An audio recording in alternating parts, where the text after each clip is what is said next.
Welcome to the Strategy Sherpa Show, a series of organic discussions between hosts David Chavez and a variety of notable business leaders centered around their most significant failures and how they handled those challenges, so listeners can learn from their most teachable moments and apply the lessons to their organizations.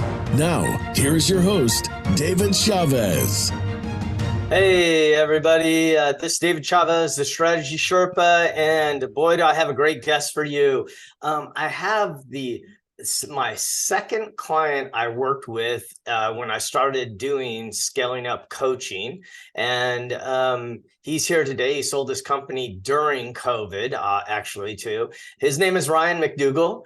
He owned a company called Ice Occasions, and then also he ended up having a company he called Premier Ice. What was the public name for it? Premium Ice. Premium Ice, that's right, Premium Ice. And sorry, I forgot about that. So we're going to have an exciting conversation about what he was challenged with growing his company and scaling it to the level he did before he sold it off. And let's just start off, Ryan. Why don't you do a little introduction of yourself and how you ended up in starting Ice Occasions and then Premier Ice. So Premium Ice.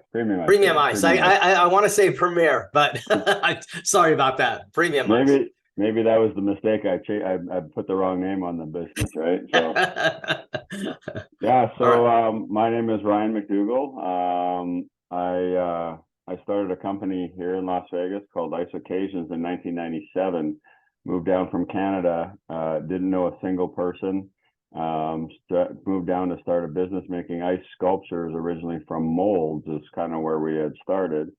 And moved to a town that I had no street cred in whatsoever, didn't know a single person. So I mean, what could go wrong in that situation, right? So so we moved down in 1997, started that company. Vegas was, I guess, a little bit before the real big boom that they had gone through.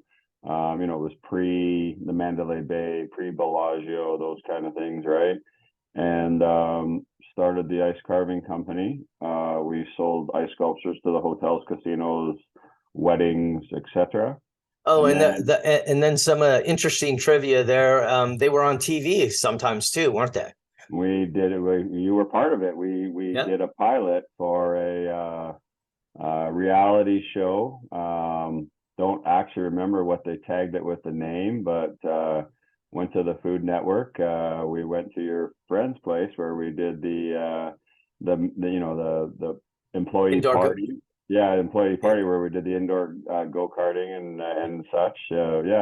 Some fun times. We did movie premieres for the sculpture thing. We did XXX movie premiere in Hollywood. We've done the Playboy Mansion. A lot of interesting events that we did over the many years for that company, or with that company and different events in Las Vegas and outside, right? So we did Super Bowl in Jacksonville in whatever year that was. We did Super Bowl as well in San Diego. We were part of many movie premieres and different casino launches and grand openings, etc. here in Las Vegas, and a little bit of national type of situations too, right?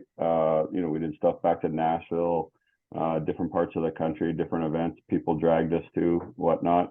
Usually around centered around the liquor companies, a little bit of their promotion and activation marketing. And then there was a couple others too. I think you did the Winter Olympics up in Windsor one year.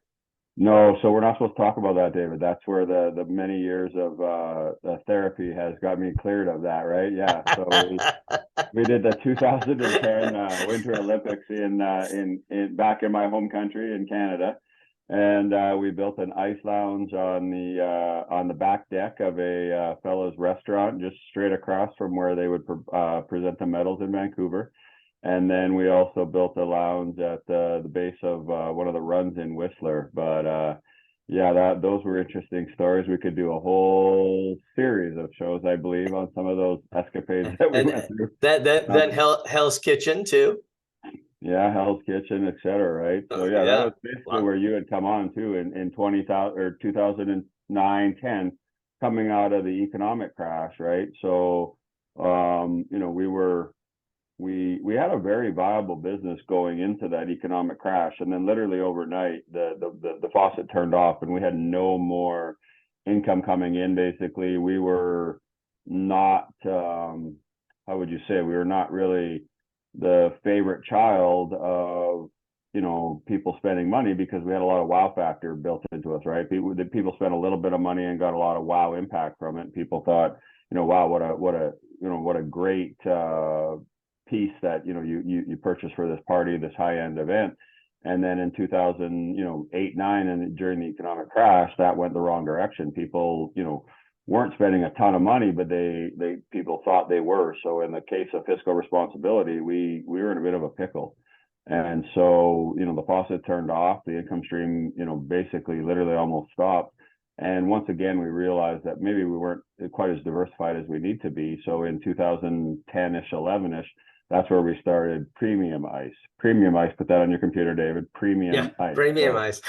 And that was centered around the mixology movement that happened coming out of the 2009 and 10, when people started to reevaluate where they were spending money and how they were outside dining and their own home experiences and outside experiences. And we saw a movement to mixology that went back to earlier years, where it was craft cocktails and all the things. So we saw an opportunity to get into that space and diversify our product line and have other income stream options for that. Open up our customer base a little bit too, right? Because we waited for the customer to come to Las Vegas and have a party. So IBM, John Deere, you name it, come to Las Vegas and they're going to have a convention. We waited for those guys to come and give us a phone call. And sometimes the turnaround times on those was not paramount. So this provided a little different manufacturing option, I guess. And just so everybody knows, what you were actually manufacturing is you created a system to manufacture ice balls, clear ice balls that go inside of drinks. So balls and cubes, right? So then we had a different scenario. We had different customer base. We had a broader customer base, and it allowed us to be able to export a little easier and even scale, right? Because if you're trying to hang an ice carving from an entrance of a ballroom in the Hilton or the Bellagio, Las Vegas, there's a lot of moving parts in that situation. And we also I guess it would have been 2008, 2009, somewhere in there, we broke the Guinness Book of World Records for the world's tallest ice carving, where for 20th Century Fox, we built the Scrat movie character basically in a backlot skating rink area of a place in wasn't Huntington Beach. It was one of the beaches in California. Anyway, that's therapy to try to get me to remove that memory from my brain too, because that might have been one of the hardest things we ever did, right? So yeah, I remember when you did it. It was a couple of weeks of working, probably 14 to 20 hours a day. I just remember you were like super exhausted, and it put me in the hospital. It actually ended up putting me in the hospital after for I remember for a fake heart attack, I think, which was really dressed under let's have some rest, right? So so that business was really hard to scale. So the other one, so the Premium Ice gave us a little bit of diversity as well as better scalability in that situation. So that's a bit about my background history. Yeah. So one of the first things that you were doing when you were you had taken over and bought your partner out when the crash in 2008 happened. You because of the revenue not coming in, he wanted to get out and go do something else because he didn't have a vision of the time frame. You wanted to take the business and really make it, and you had some ideas for scaling, like with the Premium Ice product, which is the ice balls and ice cubes. And so you bought him out so you could go and do the things that you wanted to do, and you weren't bound by that agreement anymore. So that was one of the challenges that you had. And then what other challenges have you had in ice occasion or Premium Ice as you were trying to scale and grow them? Yeah, so definitely that was definitely a peril. That was not probably part of the plan. my past partner decided. And, to be fair, he wanted to go back and spend some time with his parents, in their latter years. But I think that was also predicated by the fact that things got really tough. And so, there was no pre-planning in that. So that was a little bit of a failure.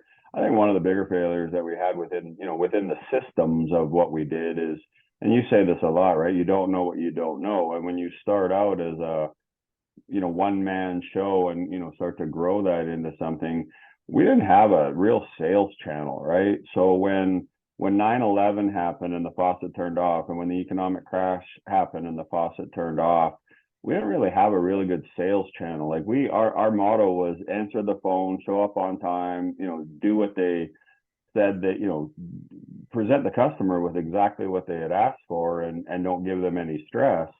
But outside of that, we didn't have a real structured, sales program per se, right? We had contacts and relationships within, the majority of all the casinos and places, but we didn't have a formal sales channel to go out and actually drive and push the sales. Like if CES was not coming or Magic Show was not coming back in those days, we didn't have that. And even driving into that, we didn't have, we didn't go and present John Deere with an opportunity to come out and do a program or something, right? People found us and, we executed.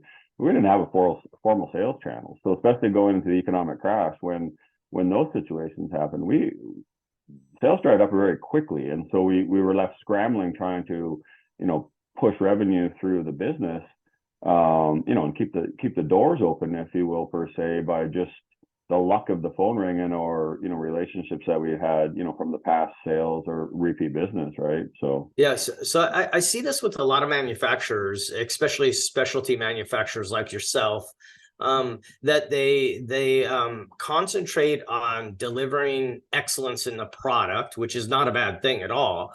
And that's how you built your relationship, is delivering excellence through the product.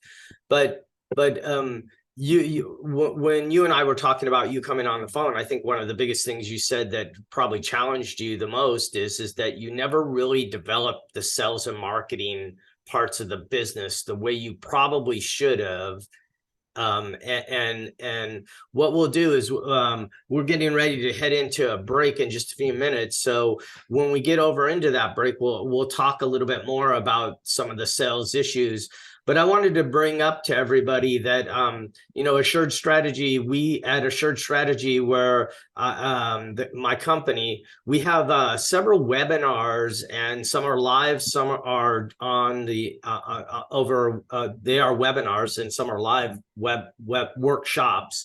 I'm having trouble speaking today. I don't know what's going on. So the first one we have is Thursday, the 17th of August. We have how to boost your productivity to eliminate some workplace conflict that goes on, and how you could go about increasing your productivity. And on September the 7th, we have a Metronomics workshop. That's a live workshop in Portland, Oregon. And Metronomics sort of sits on top of scaling up. It uses scaling up as the foundation, but it sits on top of it. And it's a little bit more of an engineering approach to scaling up. And then the next thing is on September 14th, we have how to grow your business with 5 proven tools. So what we're doing is sharing some of our tools with you so you can get a little bit better understanding. But we're going to go ahead and take a break, Ryan, and we're going to come back and we're going to talk a little bit about your sales. And thank you for coming this morning, and we'll see you in just a few moments. Hey, everybody. Welcome back to the Strategy Sherpa Show. We have Ryan McDougall with Premium Ice and Ice Occasions. And I say it that way because I kept on getting the name wrong at the beginning, even though I was involved with the company since its inception. So Ryan, we were talking a little bit about sales and growing a sales force. And I think a little bit of it. So one of the mistakes that you that you brought up to me when we talked about you being on the show here was that I never really developed a sales and marketing force that I probably should have. And I'll let you take it from there and just talk a little bit about why that was a potential problem. Yeah, so I think early on we went out, we tried to get customers, we tried to sell the product, right? And we, as you always say, you don't know what you don't know. And so we went out and we got an order and we executed on the order, and that led to another order. And we just took that model, and as Las Vegas grew from 1997, 1998 through, right? So, all the people moved positions on the strip, elevated their positions. So, just a generic food and beverage, manager, if you will, within a property moved from somewhere to somewhere to somewhere, and they took us with us, right? So, we felt that we were moving. Go ahead. Yeah. Well, one of the things I always noticed about you when I came into your company is that you were very conscious of what the customer's needs were, and you made sure you met those expectations the best that you possibly could all the time. And I think that that's why why your name really took off, and why Ice Occasions really took off, is because they could always trust that you're going to do what you say you're going to do. And you built your business really off of that, which created a lot of activity for you. Your phone rang because of that. Oh yeah, 100%. They really had no problem knowing that with, just a little bit of information and whatnot that they would give to us, that we would deliver on our promise, right? Like, they knew if I said I was going to be at XYZ property on, 5 o'clock on a Saturday, whether it was me or a staff member, we were there, right? So, right. They had no lack of confidence that was going to be the case. In fact, early on, we had situations where we were told an event was starting at an earlier time than it really was. We'd show up to an empty ballroom because in the past, when their customer had asked them for this kind of product for a seafood station, whatever it was, they were concerned because the prior people doing a little bit of business in this space, they didn't own a wristwatch, right? So they would not show up on time. So I remember specifically one time I showed up in the ballroom at the Four Seasons and for a 3 o'clock party, and I didn't ask questions. They said, "Hey, you need to be there at 3 o'clock." I didn't ask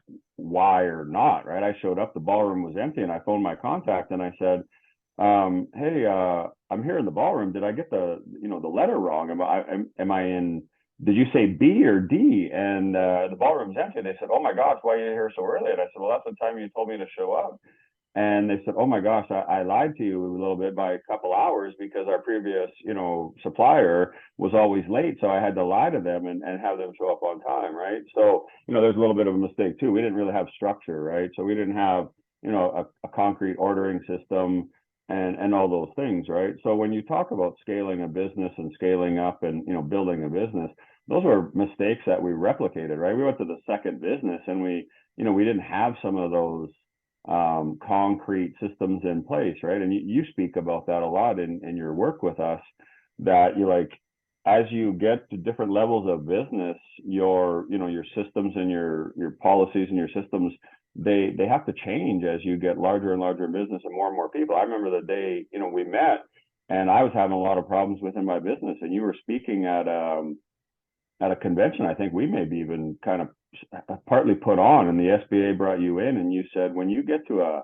10 to 12 employees within your business, like, it dramatically changes. And I had hair back then, but I was pulling it out because I was like, oh my gosh, he's speaking directly to me, because that's exactly what's on. Like, one or two people you can direct and control all the time with communication and over communication and a lot of touch points. But when you start getting to people you can't see and touch every single day, the systems break down, and that was the thing, right? So not having those systems set up and in place, you think you're doing a good job, which you probably are from an execution standpoint, but when you try and grow another business or get to another level, that's the thing. So that's another mistake that we had, kind of within, a business as an entrepreneur, was our advisors, our board, our sounding people, our mentors, I didn't have that, right? So I'd had people come through. That was one of the points where my partner, kind of had probably decided that he had had enough too, is because we're having problems in our business, and some of it was specifically with the partner at some level, right? Right. And we had consultants come in and spend a lot of money actually on some of the stuff, but they didn't want to fix the execution and the day-to-day problems. They wanted to work on other things, and that was a mistake, right? And so, I remember specifically telling you, like, you need to come help me fix my business, because when we hit the economic crash, like, the faucet turned off, right? Our income stopped.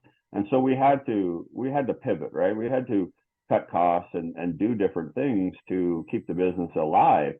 But I also knew that, when the economy came back from the perils that we were in, our business wasn't broken. The everything outside of us was broken. We had to stay alive to get to the next, part of the journey. But I also knew that we cut our staff in half.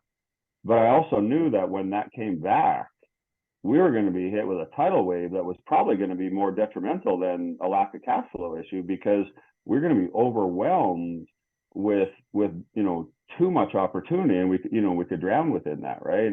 And I specifically remember even talking to that point at some level in the pilot for the reality show. I'm like, yes, when business comes back to here to Las Vegas, we're going to be crushed because so much has happened. And that kind of did, right? In 2010 or 11, whenever Aria opened, in the last quarter of the year, we were going into that year, and we were definitely having a down year. We ended up having a great year, but we did all our business in the last quarter. In the last quarter of the year, I slept more nights at the shop than I did at my house. And I remember that. You put a couch in your office, actually. Yeah, I had a 2 or 3 year old, daughter that I adored. And from, the last quarter of the year, because December was a big business part for us, right? But, with Aria opening and these grand openings happening, that was a thing. So we didn't know what we didn't know, right? And so not having good advisors, not having a good sounding board, not having a good mentor to bounce things off of and say, hey, somebody to watch for the potholes in the road that you're driving, that was definitely a mistake, right? We had, again, sort of the sales camp, right? I remember one of the things that you're talking about now, because when you started getting busy when Aria came online, and because it added another huge casino into the mix. And I remember one of the things that we discovered is, I think you grew blocks of ice. You actually, that's how you did your carvings and everything for the ice sculptures. And it took you about 3 days to grow a block of ice. And I think that quarter, when everything got busy, because of the lack of processes and because of the lack of things that an organized approach to things, you had lost 37 blocks of ice to breakage, because you guys actually had to use engine jacks to get engine lifts to get the blocks of ice out of the freezer, because they're pretty big and they weigh a ton. And we realized that the processes weren't written anywhere, and a lot of your guys weren't very educated that worked there. And so you actually created your processes on video so everyone could see. And then we started concentrating on how many of those got broken every quarter. Well, you're 100% right. That was one of the first exercises we did, because that was our own raw material. We created our own raw material, and we used that to, for opportunity, right? And so if we had access, we had opportunity to sell. If we didn't have access, we were either trying to buy it or rob Peter to pay Paul and get it going. And what happened, truthfully, was when we weaned down, we scaled, when we had to shrink from a labor force, I worked in the business. I wasn't working on the business. I was working in the business. And when we went down to that in the economic crash, then, nobody does it better than yourself, right? But as you bring people on, and I remember the day we were overwhelmed, and I told my wife worked with us in the business, and I said, go get me some bodies. And so they literally did, like friends, neighbors, relatives, whatever it was, we got bodies, right? And we didn't hire for culture or anything. If you had a heartbeat and you could show up, and mostly on time, we hired those people. And so, yes, we didn't have any policies. We barely had any training at, to some level, aside from, not being unsafe. But yeah, we lost opportunity. And so one of the first exercises that we did with you was was, related to making sure we could make enough raw material to propel our business, because we were losing opportunities from broken, or people wouldn't put the pumps in the machine to start. It was policies, right? It was procedures and policies, and that that was the thing, right? But that comes back to advisors, right? Because before we didn't have a good advisors. Yeah, you had brought this up early on because like when you hit like 12 to 15 employees, there's a shift that goes on because you have two people working in a company. There's two relationships. You had three, now you have 6, 4, you have 24, and it just keeps on going up from there. And what ends up happening is that not having processes starts to hurt you now because you have people and communication issues. One of the things I say quite a bit to people is the telephone game that you played in 3rd grade is alive and well in your company. And it sort of rules your company if you don't have processes, because then the processes are verbal communications, which aren't always consistent. No, that's 100%. And we didn't have the other side. We didn't have structure. We didn't even have procedures, right? So even if somebody broke what we had trained or policies, like, I wasn't sending anybody home or firing anybody, because dang, we needed that body. So that breeded a whole nother level of problems within the business, because then you have good employees seeing bad employees get away with murder, and it would just continue. Yeah, I think it's been really valuable, some of the things you're talking about. Then we'll talk about how you fix some of these things on the other side. Just want to remind everybody, www.assuredstrategy.com/events, event singular, not plural. And you can get on and look at our events coming up. We have one on August 17th on productivity. We have a live event in Portland on September the 7th with Metronomics. And then we have another webinar on September the 14th of how to grow your business with 5 proven tools. We're going to take a break, Ryan. We'll be right back on the other side. This is the Strategy Sherpa Show with Ryan McDougall from ice-sculpting. All right, we're back. This is Strategy Sherpa Show. I'm David Chavez, and we have Ryan McDougall with us from Ice Occasions and Premium Ice, not Premier Ice. Premium Ice, I got that wrong at the beginning, but we're heavy into it. We're talking about processes, and we talked a little bit about how we needed to develop processes. And then the issue that you had brought up with us, Ryan, when you were talking is the lack of a sales and marketing strategy that really could have propelled the company to probably even the next level that you were at, because by the time you sold it, you were doing fairly well. And actually you got a really good sales price, and you were doing really well at that time. And you just decided that this was the right time for me to get out. And then COVID happened, and you still did your deal. You had to do some earnouts to still get the same price. But talk a little bit more about some of the sales things that maybe you missed, knowing what you know now.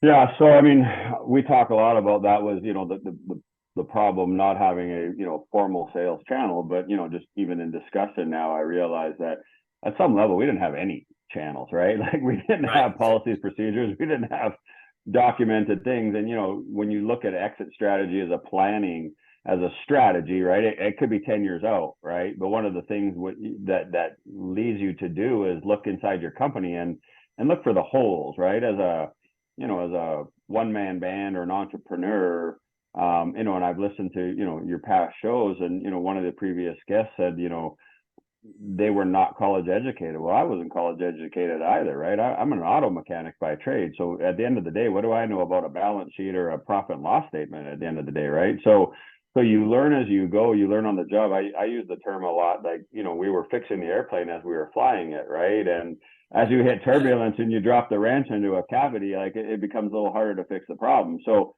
definitely the sales channel was one of the ones that, from an income stream that, definitely hurt us. But when you look at the whole situation, we didn't have anything, right? Like, we just grew from one man to, one man. And then, the wife came into the business at some point too. And then you bring on more and more people as opportunity or, scalability comes into play. But not having any of those policies / procedures / anything, breeds a problem, right? So when we looked at the exit planning strategy, which, I had earlier on. I didn't want to just fold the tent and hope to sell the assets off and create some last income as we get to our last years of working when you can't physically. Which 80% of the companies in the United States end up doing? They just close the shop and turn off the lights and leave. And if you ask those 80% that shut off their lights, if they're going to sell their business, they'll tell you the multiple they're going to sell it at someday.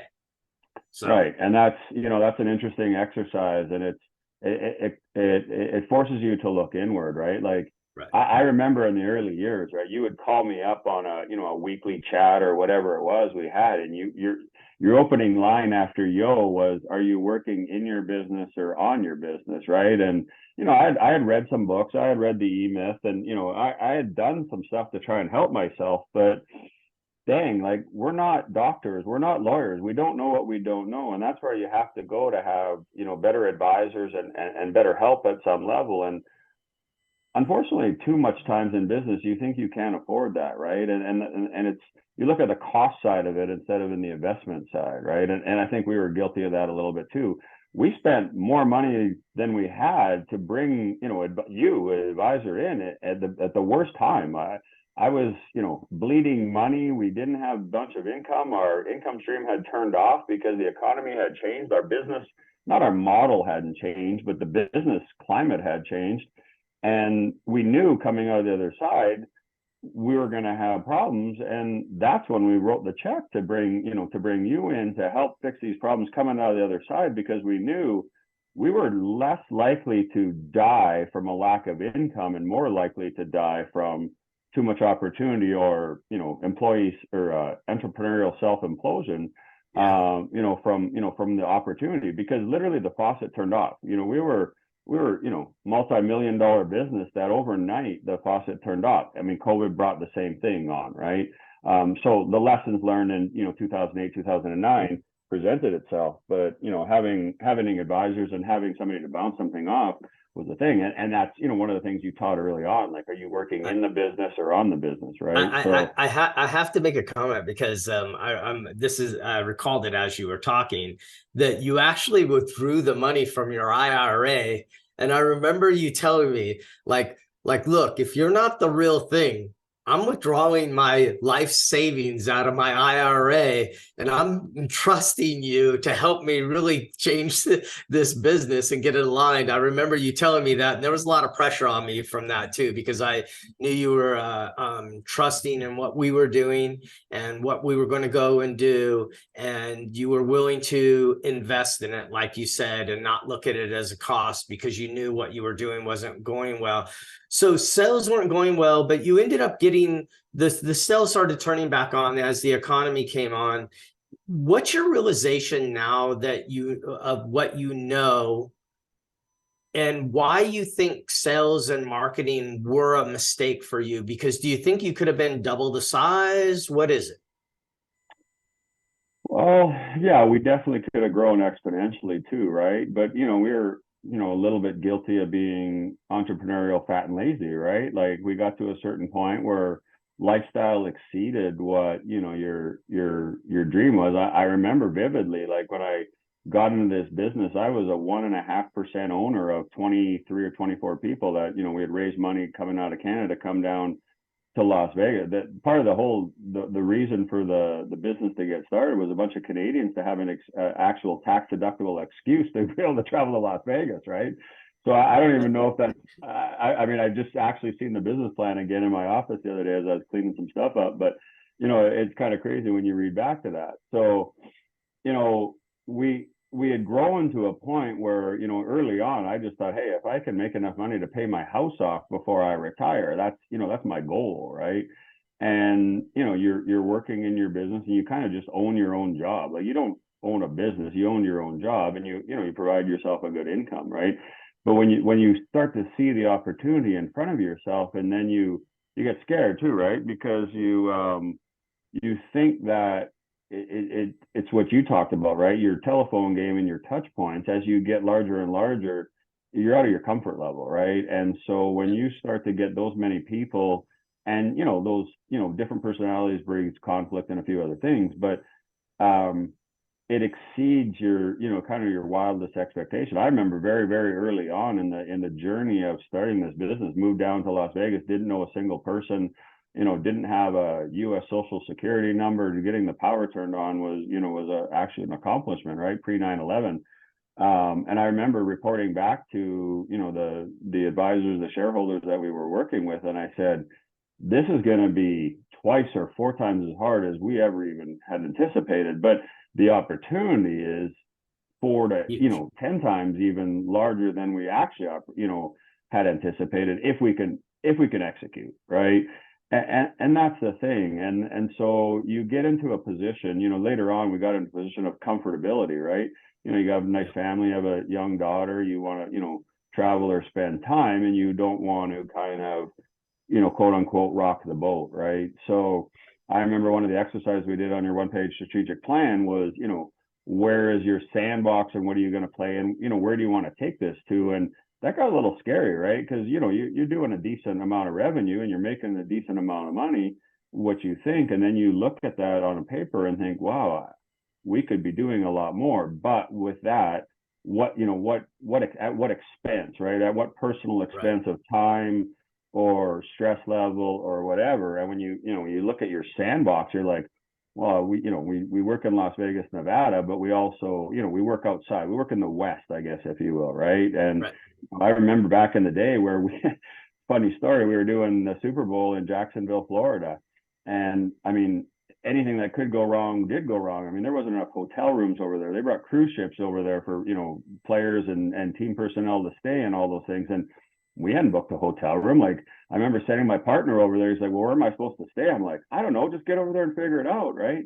And we put all this ice into a tractor trailer load and sent it from Las Vegas, Nevada in, February. It wasn't that warm. And I remember getting a report back one time because the tractor trailer went, down through the South, Texas, whatever, Louisiana and down to Florida. And I remember getting a call one day from the trucking company lady and said, the truck is broken down in New Orleans. And I said, Patty, is the truck broken down or is the driver broken down? Because it's New Orleans and it's during Mardi Gras. Like, we've got a trailer load headed for, the NFL and the Super Bowl for a, very prominent liquor company. That's why I have no hair, David. Those kind of things, you're pulling those things out, right? So well, and I think you said it really well. Like, the same thing that helps an entrepreneur grow a company is sometimes the things that stops them from growing. Like you were talking about the span of control and what you could handle controlling. And that's one of the things we help business owners with is helping them get out of that. I have to be involved in every little thing, because that's what makes your company really grow at first, is staying involved, showing up at the Mandalay Bay when they need you there at 5 p.m. You show up at 4:45 and you're there promptly, and you make sure that everything is going well. And I think that a lot of entrepreneurs, they miss that. And that's one of the journeys you went through a little bit, is how do I stop getting so involved in every little thing? And the processes really help with that and things like that. No, that's 100%. That's the difference between the two companies, right? The one company demanded that I be there for the wedding facility or the thing, so that nobody was worried about having a problem with the wedding or the banquet. That was the ice sculptures business, right? Yep. Right. I didn't need to be there on the premium ice side to drop a 2-inch cube into somebody's glass in a bar in Bellagio, right? They didn't need that. They just needed our product to show up on the dock. So that's 100% correct, David. Is like just the feeling of not having to be involved in every little thing that goes on is a scary thing for entrepreneurs. Yeah, it definitely is. And I think that like looking at your business, and we had talked about a sales and marketing effort, you never really got that off the ground. You were doing really well, and then COVID hit and changed the game. Hey, everybody, I wanted to just remind you before we go on the next break that we do have events at Assured Strategy all the time. We have some webinars, and they're listed at www.assuredstrategy.com/event. And we have another event later in October. We have a webinar on how to build accountability through meetings, better meeting structure. Then we have how to build a better culture of accountability workshop. That's a live workshop in Phoenix.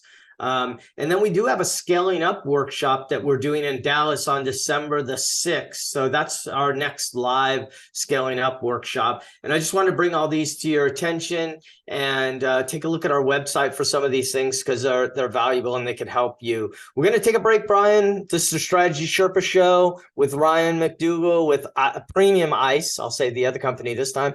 And we'll be back right after this. All right, we're back with the Strategy Sherpa Show. This is David Chavez. I'm here with Ryan McDougall. He's owned a couple of different companies. Ryan, one of the things I was thinking about during the break is that I remember when you had engaged us and had us help you, and you told me that you had another company you really wanted to get out of the ice sculpting day-to-day things, and because you had this other idea about ice balls and ice cubes. And if you don't know this, when you grow ice, you have to keep the water moving or else it's not clear. It creates a little fog in there. And you were trying to figure out how to grow this ice and keep the water moving like in ice balls or ice cubes. And you were testing all different types of things. And this is the ingenuity of Ryan, just to share with our guest. And this is one of my favorite stories. I love telling this. He goes down and buys penguins with a little propeller on the end of them, and then takes them apart and mounts them on a board that he sticks down in the freezer so he can keep the water moving on all the things, because he's trying to test. This was in his test phase. I guess when you're trying to figure out how to do something, and you finally figured out that you could just cut the ice, the large blocks, and then put them in a press and create the ice balls. But when you were trying different things, it was funny being involved in some of those experiments and how you were thinking about them. Do you remember the penguins? Oh yeah, 100%. Because we had a smaller cavity we were trying to freeze stuff off of, and David's right. We needed good water quality and circulation to create the clear ice, and that's the secret sauce, right? That's the Colonel Sandals' secret recipe. Is anybody can stick a mold in your freezer and make something in a shape, but to get the clarity is the difficult, right? And so yeah, we had a problem where we needed something small enough, and I don't remember exactly even how. I think it was actually there's a little bit of a backstory to that my wife and my mom, I think, had bought this little toy as a joke from an old child backstory, and I stumbled across it, and I'm like, well, that turns. It was kind of like a pool toy or whatever, right? And so yeah, so I mean that's the mechanic in me to try and just figure out how we do these things. But no, we've had some in cleaning out some of the stuff that I've had over 20 years is in my offices and warehouses. You come across some of these failed experiences, but that's one of the things where listening to your past shows, like one of the previous guests said, sometimes you're scared to fail, but I recall, I think it's Zuckerberg that uses the term fail fast and learn, right? And I think that's one of the things, an entrepreneur, you're scared to fail, but my gosh, you got to get that thing out there, right? And that's one of the things I see now outside of my business a little bit is even in big company, right? They go and they try and do something, they don't want to fail. Well, I think that's almost the polar opposite, right? You want to get in there and start working and understand what the failure is, and then just fix it and move on, right? And so yeah, there's a few failed experiments that that tossed to the side definitely as you're trying to do these things, but not everything goes right the first time. So what was it, the Wright brothers, right? Like I think it was on their I think it was triple digits before the thing actually took off, right? So a lot of failed experiments before we're getting on a plane now. Yeah, and there's always a lot of people standing around laughing at you too during those phases and thinking that you failed altogether. But entrepreneurs, that doesn't stop them. They just keep on going through the failures and to get the other side. And that brings me back to like Einstein saying, the definition of insanity is doing the same thing, expecting a different result. And also, when he was inventing the light bulb, I can't remember how many times he failed, but that was what he even said. It reminds me of a speech I saw John Maxwell do not too long ago. And those of you who are John Maxwell fans like I am, he did a speech about that this was the first time he was doing the speech, and that it wasn't really going to be that good because it's his very first time. And he's going through this whole speech talking about what you're talking about right now, is about failing and allowing yourself to fail. But hey, we have about 4 minutes left. I wanted to take a little bit of time and talk about how you sold the company and what you're doing now. Yeah, so we had a written, exit strategy that truthfully probably wouldn't have been looked at even, unfolded until now, as my daughter goes off to college this fall semester. That was probably about the time we would probably look to exit and, start to, live your life, I guess, outside of the business side, right? Prior to that, we had an opportunity, which was really the A plan, to exit the business and still have involvement after, and something to do and whatnot. So COVID was, I don't know, the fourth, fifth, sixth different, tragedy, if you will, within, my business life cycle to bring it on. And COVID in its own was its own animal, which, the lessons learned from the ones prior, the economic crash where you couldn't get credit anywhere or financing or anything to, where the government was helping you, right? And you and I talked a lot during COVID, because it actually wasn't that painful, from a financial standpoint, but just, not a lot of business going on, especially for us in the event-driven business, right? But luckily enough, what saved a little bit of that coming out too was the secondary business, the premium ice. The event-driven business wasn't going on, but still restauranting and drinking was still going on. So that business, had that, right? So drinking probably increased during that time, didn't it? 100%, right? And the other thing, truthfully, is that product or that segment really got magnified during COVID, right? Because people sat at home and learned to be chefs or bartenders and all these things, right? So COVID in that fashion did an education factor for us that, we couldn't have paid for, right? The financing on that would have been astronomical to teach people how to make cocktails or how to make, food, or, the benefits of food and beverage and even just visiting, right? Like, life changed during that, right? So we had an opportunity to exit the business with, an excellent opportunity. There were some caveats to it for sure, but, we're in Las Vegas, so we put our money on the craps table and we rolled the dice, and, we bet on the come a little bit there too, right? But we knew we had because you actually had the deal before COVID started, and we were just waiting for, they needed a few months to get through some initiatives they were running through their company, and then they were going to take you, purchase the company. And then COVID, of course, stopped all of that. And then you basically had to agree to, you didn't reduce the price, which was pretty amazing to sell your business in the middle of a downturn like COVID, especially in your business.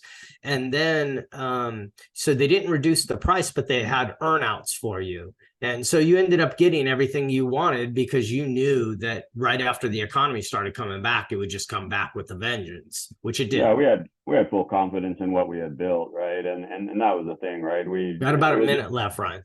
Yeah, no problem. That was the pause, right? And the idea was there to take our product, our premium ice product, basically, and then execute that across retail channels across the United States or America, right? So yeah, I had no lack of confidence in what we could execute to earn back everything that we had hoped for.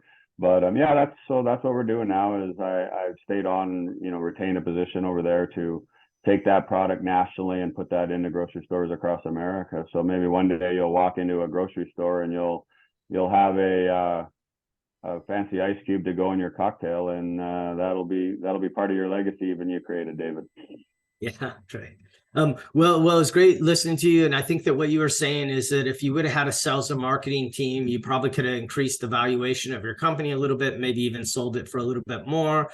You started to realize that after you started working with this other company.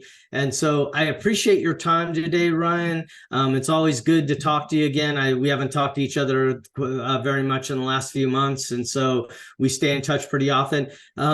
Again, Strategy Sherpa Show, get on assuredstrategy.com/event. check out our events. All of them are very informative and try to solve problems inside of your business. We're here to help your business. So shoot me an email, give us a call if you are sort of stuck in your business and you just want to take it to the next level and you feel like it's not happening. We're here to help you. This is the Strategy Sherpa Show with Ryan McDougall, with Ice Occasions and Premium Ice. I got both of them correct. And Ryan, thank you for your time today. Thanks, David. I really enjoyed it. All right. I appreciate it.